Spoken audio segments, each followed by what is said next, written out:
For how many prime numbers. ఈ logic మీకు అర్థమవుతే same pattern కాబట్టి డైరెక్ట్ చేస్తున్నాను. లాజిక్ ఏంటి? ప్రతి ప్రైమ్ నంబర్ 3 కంటే ఎక్కువ ఉంటే అది ఏ ఫార్మాట్లో ఉంటుంది? 6k ± 1 ఫార్మాట్లో ఉంటుంది. 6k ± 1 ఫార్మాట్లో ఉంటుంది. అంటే p వాల్యూ 2 వేద్దాం. p వాల్యూ 2, దాని తర్వాత p వాల్యూ 3.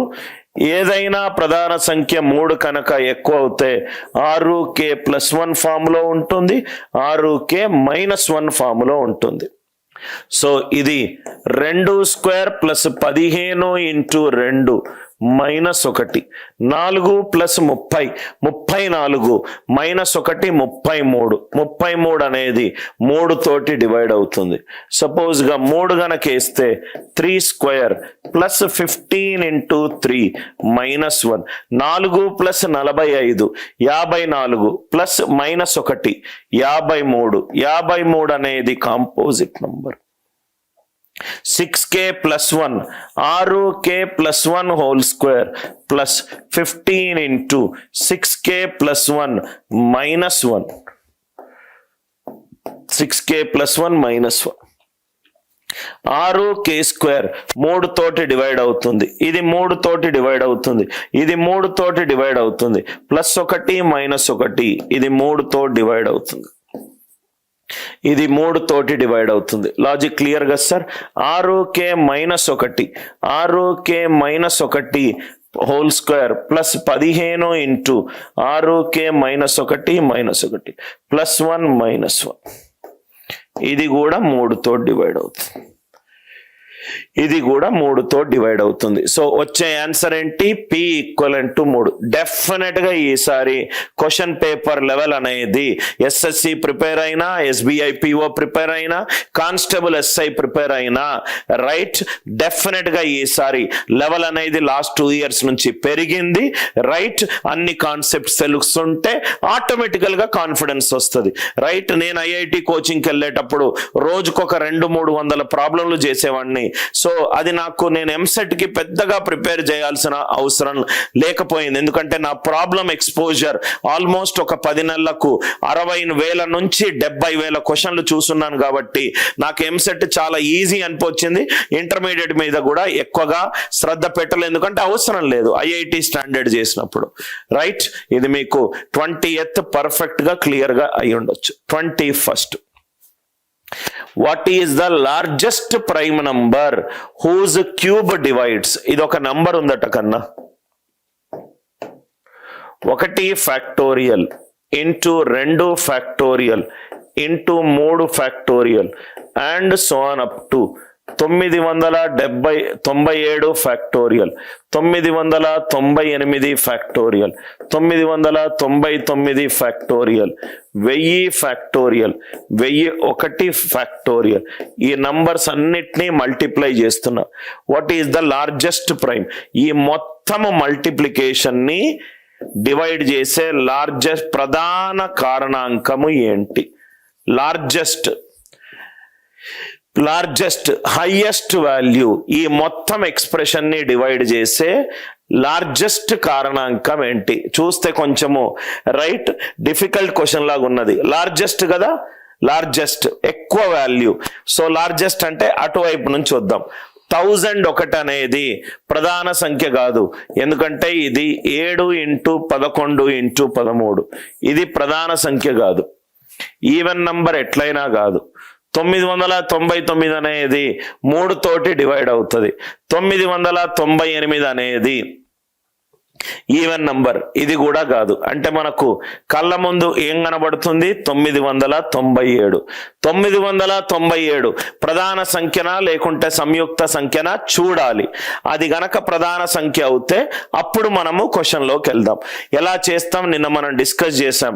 997 చిన్న నంబర్ ఉంటే అది ప్రధాన సంఖ్యనో లేకుంటే సంయుక్త సంఖ్యనో ఎలా చూస్తాం?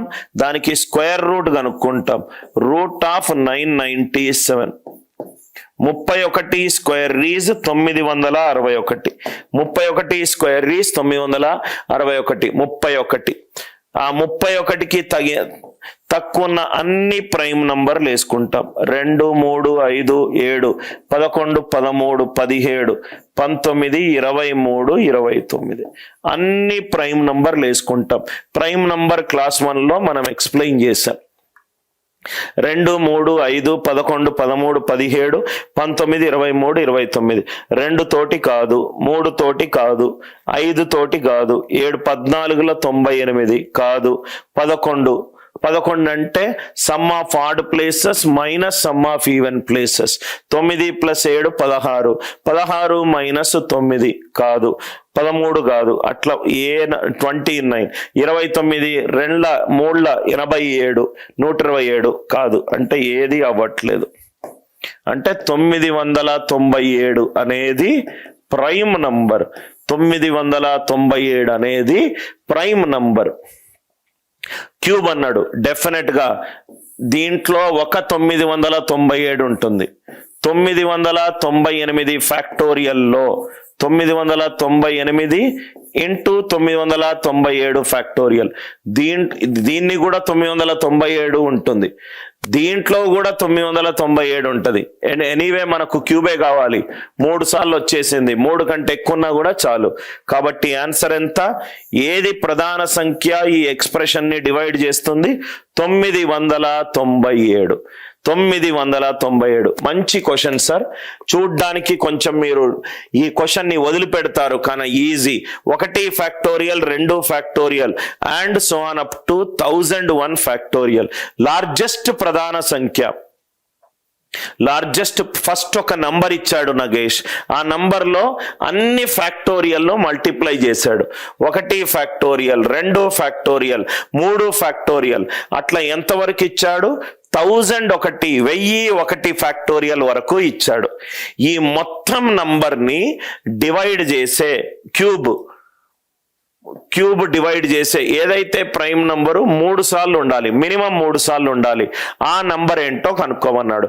మనకు క్వశ్చన్లో లార్జెస్ట్ అన్నాడు కదా, లార్జెస్ట్ అన్నాడు, హైయెస్ట్. వెనక నుంచి ముందుకొల్దాం. ఇదేమో సంయుక్త సంఖ్య, ఎందుకంటే అది 7 × 11 × 13. 1000 ఏమో ఈవెన్ నంబర్ కాదు, 999 ఏమో కాదు, 998 కాదు, 997 ఫ్యాక్టోరియల్. 997 ఫ్యాక్టోరియల్ అంటే 997 × 996 and so on up to 1. ఈ 997 అనేది ప్రైమో కాంపోజిటో చూస్తున్నాను. స్క్వేర్ రూట్ వేసుకున్నా గణేష్, నాకు ఈ వాల్యూలు వచ్చినాయి. ఈ 997 అనేది ఏ నంబర్లతోటి డివైడ్ అవ్వట్లేదు, అంటే నాకు 997 ఏంటది? ప్రధాన సంఖ్య. దీంట్లో ఒక 997 ఉంది గణేష్, చాలా జాగ్రత్తగా విను. ఈ 998 ఫ్యాక్టోరియల్లో 998 ఫ్యాక్టోరియల్ అంటే ఏంటి? 998 ఇంటూ 997 ఫ్యాక్టోరియల్, అంతే కదా. దాంట్లో కూడా ఒక 997 ఉన్నది, దీంట్లో కూడా ఒక 997 ఉన్నది, దీంట్లో కూడా ఒక 997 ఉన్నది, దీంట్లో కూడా ఒక 997 ఉన్నది. అంటే మొత్తం నాకు 5 వచ్చినాయి, మినిమం 3 వస్తే చాలు. సో కాబట్టి ఆన్సర్ ఎంత? 997. ఆన్సర్ ఎంత? 997. ఇది యాక్చువల్గా క్యాట్ లెవెల్ క్వశ్చన్.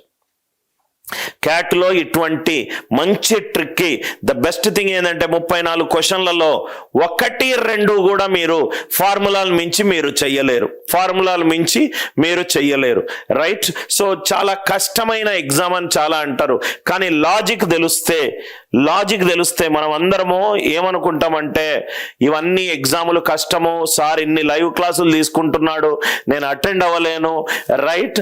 ఈ యాక్చువల్గా మీరు చూస్తే గనక మీరు పడేది కష్టమే కాదు సార్, మీరు పడేది కష్టమే కాదు. ఎందుకు అనంటే దీనికంటే కూడా కష్టపడే వాళ్ళని నేను చూశాను, అండ్ వాళ్ళందరూ పడే కష్టము, రైట్? జనరల్గా మనం ఏంటంటే ఒక కోచింగ్ సెంటర్ని కూరగాయల వ్యాపారంలా చూస్తాము.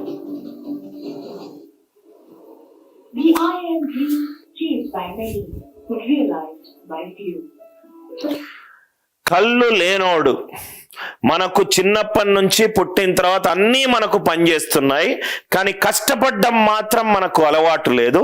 కళ్ళు లేనివాడు ఐఐఎం అంటే Indian institute of management, Ahmedabad, Bengaluru, Kolkata, దీంట్లో వెళ్ళాలంటే ఒక 8-9 నెలలు తపస్సులాగా కష్టపడాలి. యూపీఎస్సి ఎగ్జామినేషన్ ఎంతైతే తపస్సులా కష్టపడాలో, యాప్టిట్యూడ్ ఎగ్జామినేషన్లో ఆసియా ఖండంలోనే అతి కష్టమైన ఎగ్జామ్ ఇతనికి కళ్ళు లేవు, కానీ ఏమున్నాయి, కసి ఉన్నది, ఏదో చెయ్యాలి అన్న ఆశ ఉన్నది, దాంతో కష్టపడుతూ ఐఐఎంసికి వెళ్ళాడు. belongs to the slave club. He was 13 years old when he lost his vision. His parents asked him to quit studies, but Suresh fought on. Armed with new technology and helped by friends, he cracked the IIM entrance. The first person with 100% vision. ఇతని గురించి నేను ఒక క్లాసులో నేను explain చేస్తాను. అతని journey of struggle, అతను ఏమేమి వేరే వాళ్ళ దృష్టిలో అతను సాక్రిఫైస్ చేశాడు, కానీ అతని దృష్టిలో నేనేం సాక్రిఫైస్ చేయలేదు సార్, నాకు ఏ జాబ్ రావాలి, నేను ఎక్కడికి చేరాలి అనే క్లారిటీ నాకుంది. ఆ క్లారిటీ కోసం మధ్యలో ఏమొచ్చినా కానీ నేను పెద్దగా పట్టించుకోను. చేసే పనిలో సిన్సియారిటీ ఉండాలి. క్లాస్ 4-5 రోజులు అయిపోయింది, ఈ మనిషి ఏమో పొద్దున ఒక ఎక్స్ట్రా క్లాస్ అంటున్నాడు, సాయంత్రం ఏమో ఎక్స్ట్రా క్లాస్ అంటున్నాడు, ఒక బ్యాచ్ లో యాడ్ చేశాడు, ఒక సెక్షనల్ టెస్ట్ పొద్దున నాకు ఒక మెసేజ్ వచ్చింది, ఆ సెక్షనల్ టెస్ట్ మెసేజ్ వచ్చింది, మనం చూసాము, మనకు ఇంకా ప్రిపేర్ కాలేదు అని చెప్పి మనం వదిలిపెట్టాము. క్లాస్ నోటిఫికేషన్ వస్తుంది, మనం అటెండ్ కావట్లేదు. క్లాస్ నోటిఫికేషన్ మధ్యలో మనకు పనికిరాని వాట్సాప్లు, ఇన్స్టాగ్రామ్లో ఎక్కడి నుంచో హాయిలు వస్తుంది. నువ్వేమన్నా ఫెయిల్ అయితే నీ ఫ్రెండ్ గాడు పిలిచి ఈ ₹1,00,00,000 తీసుకోరా అంటాడు. రైట్? మీ ఇంటి కష్టాన్ని నువ్వే తీర్చాలి, నీ లక్ష్యాన్ని నువ్వే సేధించాలి. నేను పెద్దగా మోటివేషన్ నాకు ఇష్టం లేని పని సార్, కానీ మన సెల్ఫ్ మోటివేషన్ని మించిన మోటివేషన్ లేనే లేదు. రైట్? క్లాస్ సరిగ్గా తీసుకోవాలంటే ప్రైమ్ నంబర్ మీద అన్ని కాన్సెప్ట్స్ ఒక పీపీటీకి వచ్చేంత వరకు ఈ మొత్తం పీపీటీని తీసుకొని వెళ్ళి మీరు ఎక్కడ కోచింగ్ సెంటర్కి వెళ్ళినా ఈ ప్రాబ్లమ్స్ అని చూపెట్టండి, ఆడుని టచ్ కూడా చేయలేడు. అది మన దగ్గర మోటివేషన్ ఉండాలి.